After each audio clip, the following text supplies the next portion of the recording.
Max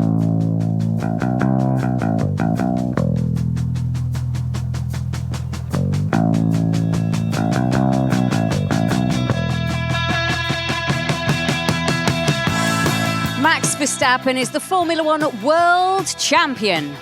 Or is he? I'm Jennie Gow, and this is the Chequered Flag podcast.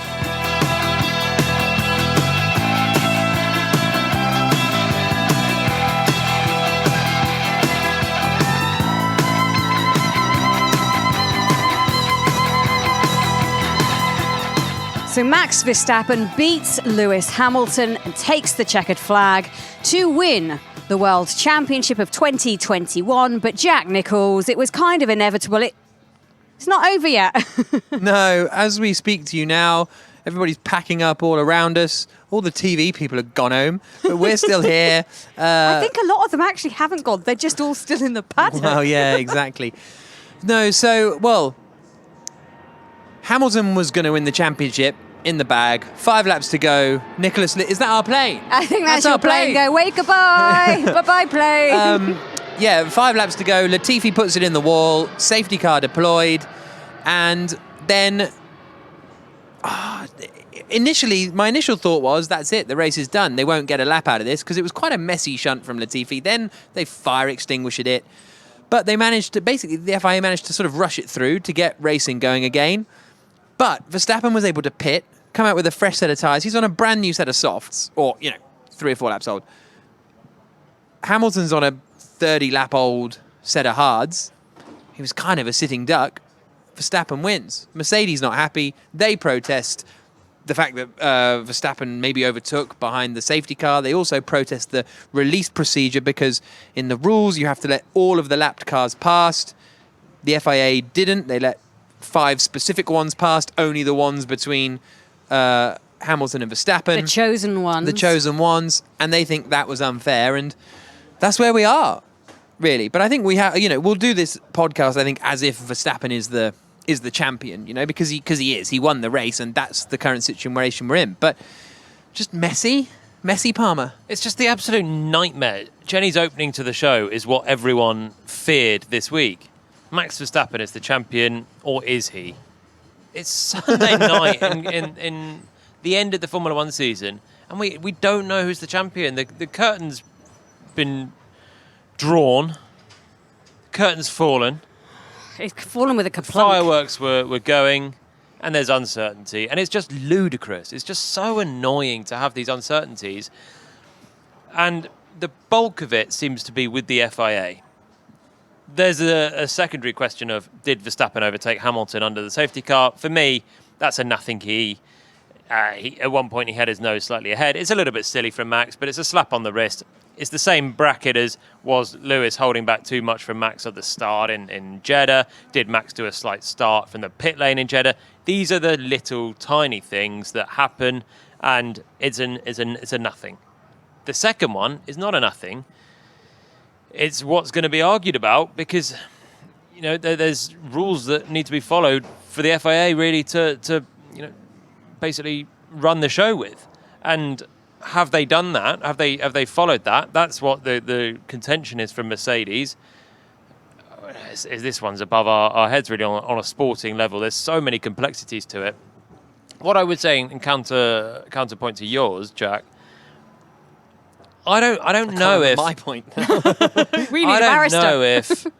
I don't know if it was absolutely rushed through the restart. In the end, yes, but where I think it went wrong for Michael Massey was the dithering, because the marshals did a really great job to clear Latifi's car quite quickly. Yeah. So he's in the wall heavily, and I agree with you. When you first saw it, it looked like it might go to the end, and I think that's why Mercedes didn't pit. But they cleared it really quickly, and I think there was time. If Michael Massey hadn't have said the old lap cars won't be allowed to overtake the safety car, if he'd have just said lap cars may now overtake, I think we would have had a normal restart. But he didn't. Then he did on a bit of argument from Red Bull, and that delayed everything and made this situation more farcical. And is this why it feels so uncomfortable because you've got the toing and froing, which we spoke about last time with the whole deal or no deal and Michael Massey in Saudi Arabia. You've got this toing and froing from Toto Wolff saying, oh, don't put out a safety car, whatever you do, when you might well need a safety car for the safety of the race. You've got Christian Horner appealing to him, all of that feeding into one man, and that one man seems... I don't want to be critical of him. He's a lovely man. But at that point in time, you need someone firm to come in with one decision, make it clear, make it fast. How it looks is that in Saudi Arabia, Red Bull got to choose Verstappen's penalty when he was told to start behind Hamilton on the grid. That isn't how it worked out, and actually it was sort of logical, but that's how it looks. And the same here. It looks as though Red Bull have said to Massey, no, you've got to be letting those lapped cars through, and then Massey has. It might have had nothing to do with them, and actually they were like, oh, we can let it through, and it's fine. But it's all about how it looks and how messy and how long the decisions take. Like Jolyon says, you don't necessarily... That end result of having that one-lap shootout with Verstappen and Hamilton, if the crash happens 2 laps earlier, that's exactly what's happening. If Latifi's in the wall 2 laps earlier, you're getting that. No one's particularly offended because all the rules and procedures are followed properly, and it's really unfortunate for Lewis and Mercedes, but them's the breaks sometimes. But it just looks so much worse than it sort of is, even though it is bad. I don't think that's true. I think it looks pretty bad, and it is pretty bad. It's a mess. Yeah, but my point is, if Latifi goes in the wall, if they follow the procedure, you probably end up with the same end result. If Massey... I think you get a racing lap. This is what I'm saying. So if Massey, instead of saying lapped cars won't overtake, when you said in the commentary, right, they should let the lapped cars go now, if he does that then, we get exactly the same outcome on the track. Verstappen overtakes Hamilton and wins the championship. But with no mess. With no mess. You get exactly the same outcome. So that's what I mean. The outcome of the overtake on the final lap and the fresher tyres, that's actually not bad, but it's how you get there that's the mess. Well, exactly, and that's where the FIA seem to have got this one horribly wrong, because when was the last time you saw lap cars will not overtake?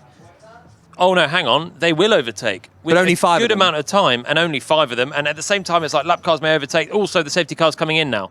That's ridiculous. And also, it's totally... I think it's so fixated on the first and second place. This is the tough part. Yeah. So fixated on first and second and the show. Because whoever those... I can't remember exactly whoever those 5 cars were. But the 6th car in that queue should have had the opportunity to try and overtake the car that they were behind. But suddenly, they get put a lap down on the other cars. If you were running 7th in that Grand Prix, all over the back of someone for 6th, and suddenly, safety car, you're going to be right up behind him, 1 racing lap, but he's allowed to unlap himself, you're not, that's hugely unfair to the rest of the field. And again, I just think it comes down to pretty much the decision, the delay in the decision. I think the Latifi car, the marshals did a great job, cleared the car quickly. Therefore, in a normal situation, they clear the car quickly. Okay, lap cars go through. And now let's get on with the race. If there's time to race, and if there's not time to race, there's been races finished under the safety car before. But I think if they'd have just done the decision immediately, just not thought about, what's going to be the ramifications of this, what's going to be the ramifications of that, if they'd have just done it, I think we probably would have had a racing lap, and it would have been, as you say, Jack, the outcome at the front would have been the same in a normal way. But it was just handled poorly, and it was the delay and the indecision from the FIA and the race director that's led to this ridiculous situation. And in a year of such division between Verstappen fans and Hamilton fans and Red Bull fans and Mercedes fans, it's a totally... Whoever wins the championship now, it will be in a totally unsatisfactory way. It's totally unsatisfactory the way it's won. If FIA throw out the protests, easy for me to say, and this result stands as now, it's unsatisfying. But if they flip the results or call it a lap early, and so Hamilton wins, what a dissatisfying way to... We're like, there's no good way out of this. And remember, everyone was saying at the start of this weekend, who do you want to win? Who do you want to win? The only winner is Formula One. Really? Exactly. That's what we said at the top of the show. Formula One, everyone's watching. It's been the box office year.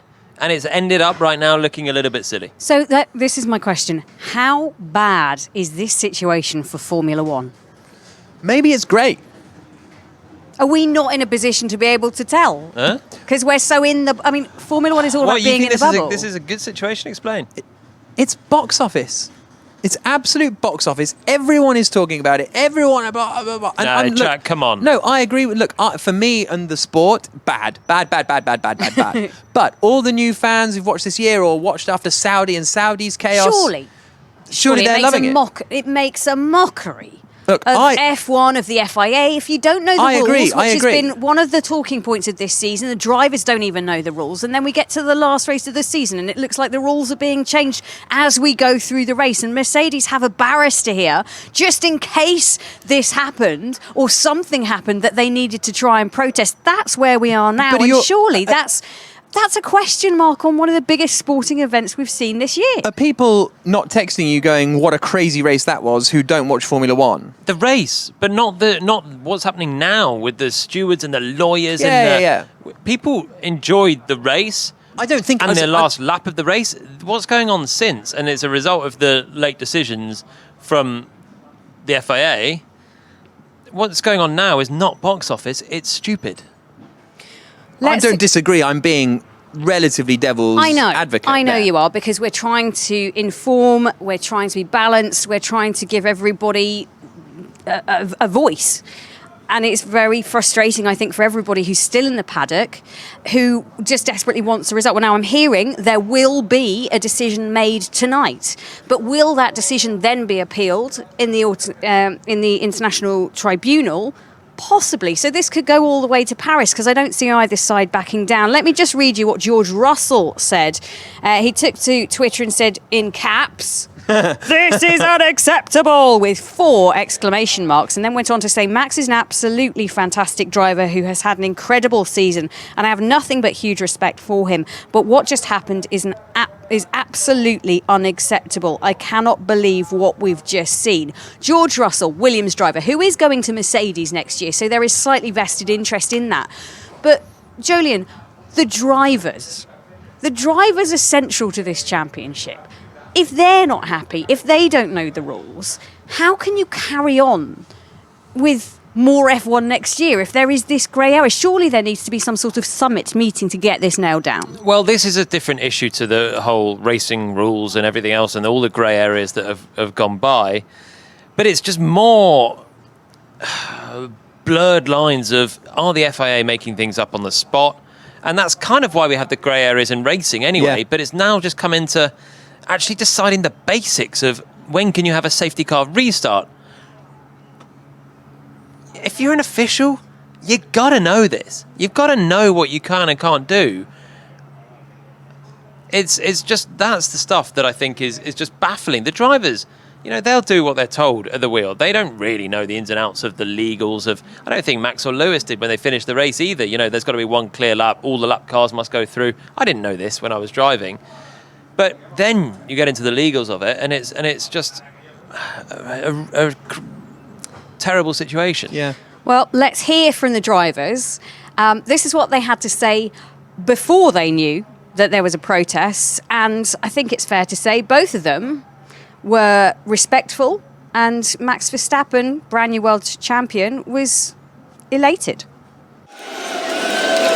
It's unbelievable. I mean, throughout the whole race I kept fighting, and then of course that opportunity in the last lap, it's incredible. I'm still having a cramp, but it's insane. It's insane. I mean, I don't know what to say. These guys here of my team, and of course Honda as well, they deserve it. I love them so much, and I really enjoy working with them already since 2016, but this year has been incredible. Christian said with 10 laps to go, you might need a miracle to win this championship. You got your miracle. Yes, finally a bit of luck for me. Insane. I also want to say a big thank you to Checo. I mean, he was driving his heart out as well today. It was great teamwork, and he's an amazing teammate. You've given us the most exciting championship this year, yourself and Lewis. This year will go down in history as one of the best ever, and you came out on top. If you got a message for your team, for all the fans here that are supporting you? Well, to my team, I think they know I love them, and I hope we can do this for 10, 15 years together. There's no reason to change ever. I want to stay with them for the rest of my life. I hope they let me, but yeah, it's insane. I'm so happy. And also, Christian, but also Helmut, trusting me to be in the team in 2016. Our goal, of course, was to win this championship, and now we have done that. Congratulations, Max. Thank you. It's been an amazing season to watch for everyone, for the fans of Formula One. Whether you're a Max fan, whether you're a Lewis fan, it's been one of those seasons that's gone down to the wire, to the last lap of the race. It didn't go your way, but you must be proud of what you've done this year. Yeah, well, firstly, a big congratulations to Max and to his team. I think we did an amazing job this year. My team, everyone back at the factory, all the men and women we have and here worked so hard this whole year. It's been the most difficult of seasons, and I'm so proud of them, so grateful to be a part of the journey with them. And yeah, we gave it everything. This last part of the season, we gave it absolutely everything, and we never gave up, and that's the most important thing. You obviously started a little bit on the back foot at the start of the year, but as you said, you guys worked together. Very strong end to the season. Didn't quite go your way, but I think we've seen the best Lewis Hamilton I've ever seen, and you seem very confident in your ability to come back next year and fight for that crown again. Yeah, of course I've been feeling good, great in the car this past couple of months, particularly at the end. If I'm honest, we were still in the pandemic, and I just really wish everyone to stay safe and have a good Christmas with all their families, and yeah, we'll see about next year. So Max Verstappen, clearly delighted there. Let's just talk a little bit about the race, because actually lap one was fairly dramatic when it comes to, again, decisions from the stewards. I think just to quickly go back to the Verstappen. You were the one jockeying us on. No, I know, but I think we should. Good. I think we should mention that in all of this, the stewarding is, or the FIA decisions have not been good. It's not to say that Verstappen did anything wrong or wouldn't have been a worthy champion. Yeah, it's just that he, in the realm of Hamilton being grossly unlucky with the Latifi accident, I think Verstappen could have had it without this hanging over him. And I think that's what the drivers wanted. They didn't necessarily, drivers get unlucky at times, and that's how it looked like for Lewis with Latifi hitting the wall. He couldn't have the pit stop, and Max would have had the championship. It's the situation that's ridiculous, rather than just, very unlucky for Lewis, who had controlled the race. And for Max, it's a weird situation, isn't it? Who had been nowhere in the race. The lap one incident we'll get into now, but in the rest of the race, it was a tough one, and it was just an opportune moment in the end. I think it's also worth pointing out that we've got plenty of podcasts coming up where this is our race review, and so it's a shame we're not going to be talking a huge amount about Verstappen's phenomenal season, but we will be getting... don't you worry. Exactly, we'll be getting onto that in future episodes. But it was such a... Hamilton just had it in his pocket, that race. Like that's almost the, well, or not almost, definitely, surely the most galling part is it was comfortable. And every time, Verstappen's done a different strategy, he's on fresher tyres. He's got no pace, he's not going to get there. Verstappen's on the soft tyres off the line. Hamilton, through he goes into the lead off the start. Like, he had everything under control. Apart from the moment on lap one. Yeah. In the chicane, turn 6, where Max went for the inside. And that was the other contentious moment that I thought we were going to be banging on about instead of this. But Max went for the lunge, and Lewis went wide, ran off the track, kept the place. And again, the FIA, the race stewards, they had a look and they thought it was fine. I thought it was maybe an okay move from Max, I have to say, because he kept the car on the track, on the exit. Yes, there was no room for Lewis on the outside, but that's kind of what a lunge can be. You send it in deep. So long as you keep your car on the track, then that's a legit move. And sometimes the person on the outside has to back off and sort of accept that the move's done. Lewis didn't cover the inside. He maybe didn't brake late enough. If Max was able to go that deep on the brakes and get him from there. He also moved slightly in the braking zone, if we're honest. He moved in. So from that point of view, I thought that move was okay. But in a huge bit of irony or fate, possibly the fact that then Max was behind Lewis for the rest of the race and doing nothing meant that he had all these free pit stops to try under the VSC and then under the safety car. If it was flipped around and Lewis had to get the place back and was the hunter, and then we'd have this reversal situation, whoever that would favour in the end. I remember in commentary I said, oh, well, the only thing that can flip this now, as Hamilton was leading, is if a piece of luck, a miracle or a safety car comes Max Verstappen's way, because Lewis Hamilton was that comfortable out there. The Mercedes was just imperious. And then all of a sudden, Giovinazzi parks up on the side, a virtual safety car comes out, and you could see the writing on the wall. But then still nothing happened. That was the thing. The Giovinazzi virtual safety car, you think, oh, Verstappen's got a big shot here. Nothing happened. He wasn't making any progress. And it's really weird that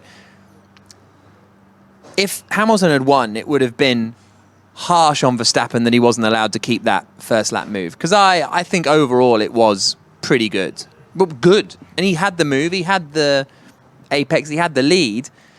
It's a bit harsh to be like, oh no, Hamilton can just skip across the chicane and keep it. For me, that's a tough one to call, and that would have been a difficult one for Verstappen to take if Hamilton wins the championship. But the flip side is Verstappen's now got Hamilton's got the tough thing to take because he didn't win the so they both kind of had things go against them, which meant they didn't win the championship, except Verstappen did. And that was the first lap was so key, wasn't it, to Max's race? On the soft tyres, Lewis on the mediums. And the race pace of the Mercedes had been better than the race pace of the Red Bulls. Max has been doing these exquisite qualifying laps, but Lewis in the race is relentlessly strong, and even from behind has been able to pass Max in Brazil, in Jeddah. They're coming on really strong in the race. So Max, he had to get in front, lap one, and then get his elbows out in a classic sort of recent races situation. But with that going against him, again, Lewis was too strong today. And even if Verstappen holds the lead there and keeps the place, is he winning on track in a normal race? I think we're getting a cracker. I think we're getting a really good race because Lewis had... They're colliding and then we're in the steward's office till midnight anyway. maybe. Same. Yeah. At that point, I think that's the lesser of two evils, to be honest. Yeah. But, I think it would have been a brilliant race if that was the case. But Lewis, when he was in front then, was just so quick. Again, he's been in championship contention so many times. He's had so many races to win to seal the championship. Not many on the final day, but a few of them. And he just seemed really calm. Everything was right. The team did it all right. I don't think they could have done much different in the safety car periods either, although they would have given up the crucial track position. So it's difficult to fault, really, anything that Lewis did today. He was brilliant. And is there any fault in either of them? Well, Max lost it off the start. So on the soft tyres, again, it was a poor start after many poor starts in Jeddah. So, and at the crucial time, you've undone your work from qualifying in an instant. So that put him on the back foot. And then you get to the move that was it on, wasn't it? But he maybe didn't even need to get that far because he had pole position and he was on a soft tyre. But apart from that, they were driving around to the pace of the car. But my favourite thing about Lewis today was losing like a champion. Maybe that's ironic given that we're in the stewards room and we don't know what happened. But I think in the immediate aftermath, wheel to wheel on the final lap, no contact, and that's once again because of Lewis. When Max threw his car the inside of turn 5, it was again a bit of a pass or shunt, knowing that he's got to pass him on the lap, and if they crash, he's champion. So he just sent it in again on the inside. And once again, Lewis had to give him the space, then went wheel to wheel for the next couple of corners. Super tight, so close to contact. But in the end, it was sort of fair racing between the two. And he was a bit stuffed, wasn't he, Lewis, on his hard tyres. But I think to take all of that from a position of almost certain championship victory... It was Massa 08 vibes. It really was. Yeah. To then lose it. And Massa in 08 was also a brilliant loser. Yeah. And I think Lewis... He's even more unlucky than that this time because it's just a Nicholas Latifi crash. Yeah. And for Massa, it was a bit of rain and Glock who tried to chance it on the slicks and it didn't work.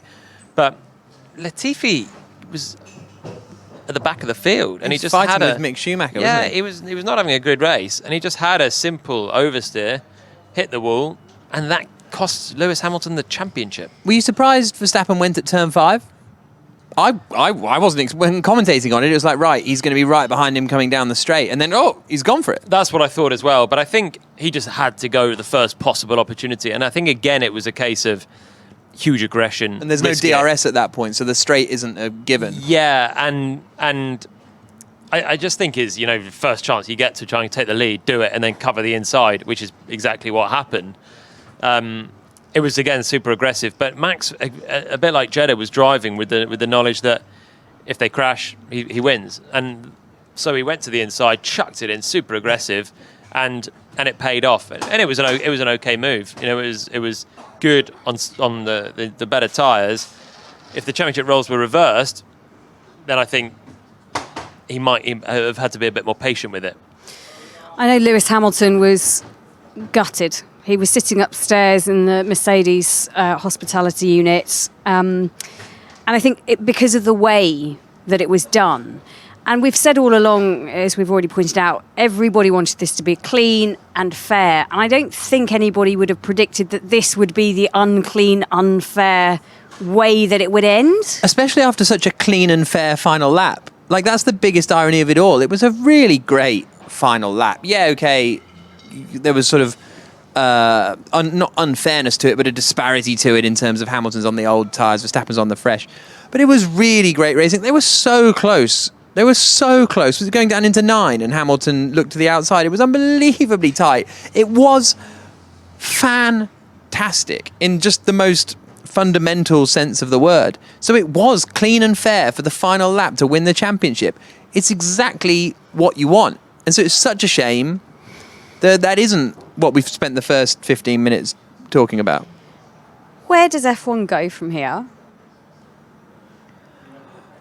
We've got to have a shake-up. There needs to be a whole overhaul at the FIA. I don't know if that's race director or stewarding processes or what it is. Jean Todt is now leaving his role. So whether that opens up opportunities to have a wholesale change, I don't know. Even if Jean Todt is staying, surely they still need to I'm just saying, he's overhaul, not staying, he's going. So maybe that's a good opportunity to say, okay, well, conveniently, no one has to hang their head in shame. It's a Jean Todt's going, so we get over and we get a new process and new rules maybe. And I don't know.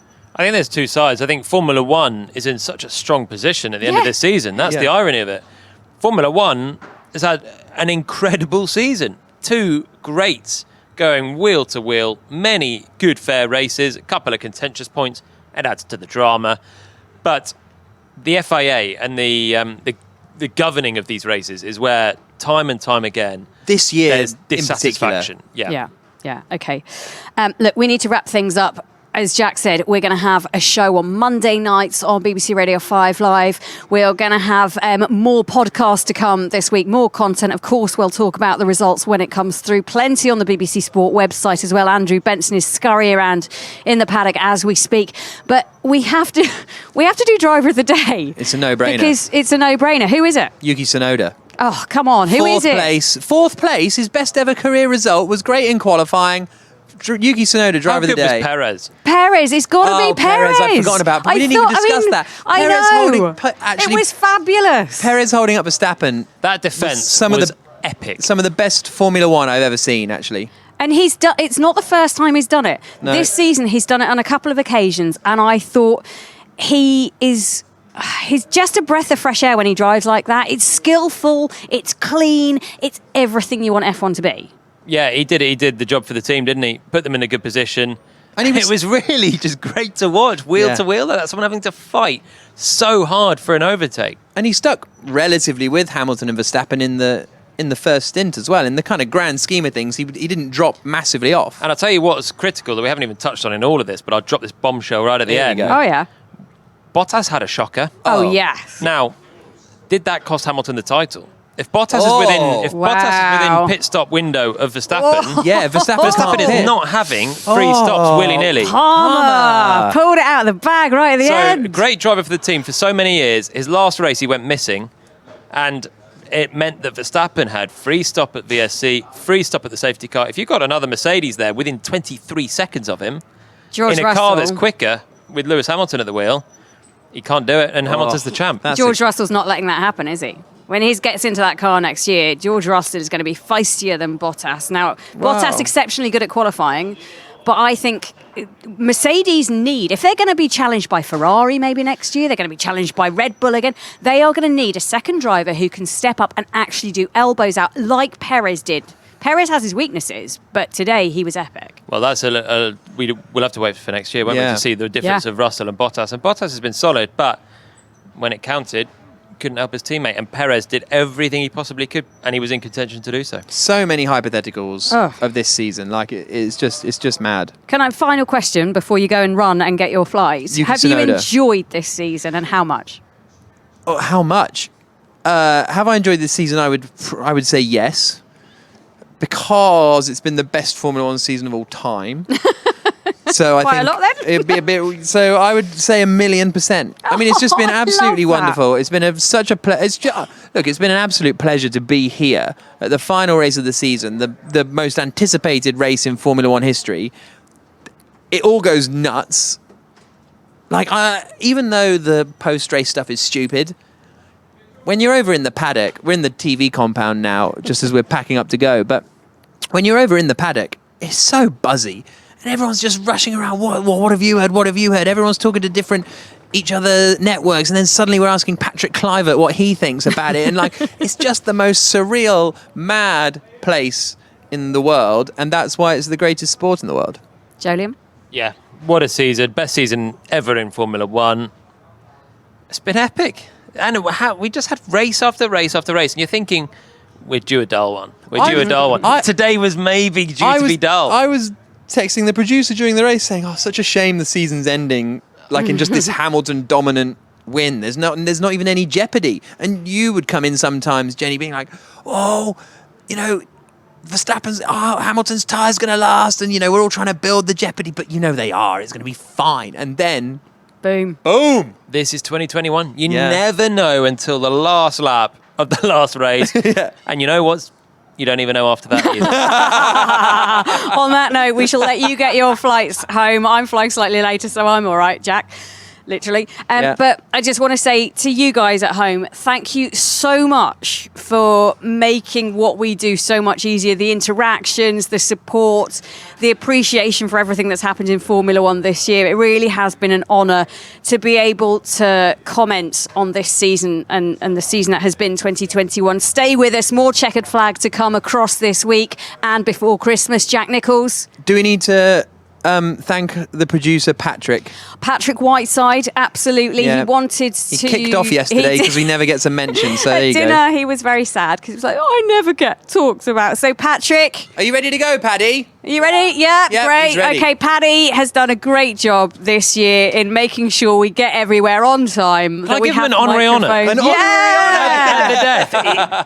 It's been such legendary stuff, and it comes all from the production. Patrick Whiteside takes my final honorary honour of the year. There we go. This has been an IMG production for BBC Radio 5 Live. My thanks to all the team and to you guys for making what we do so enjoyable. Have a Merry Christmas, a Happy New Year, and hopefully 2022 is just as good, if not better.